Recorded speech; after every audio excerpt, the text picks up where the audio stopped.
oleh Dia. Kita juga beroleh jalan masuk oleh iman kepada kasih karunia ini. Di dalam kasih karunia ini, kita berdiri dan bermegah dalam pengharapan menerima kemuliaan Allah. Catat, di dalam kasih karunia ini, kita berdiri dan kita bermegah dalam pengharapan. Berarti dasar kita berharap itu bukan perbuatan baik dan kesalahan hidup, bukan. Dasar kita berharap itu hanyalah kasih karunia Tuhan. Itu yang membuat kita semua di sini terlepas dari betapa buruknya kehidupan kita. Kita layak untuk berharap meminta sesuatu kepada Tuhan.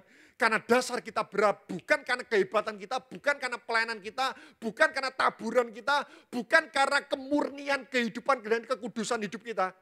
Tapi hanya karena kasih karunia dan cintanya Tuhan kita bisa berharap kepada Tuhan.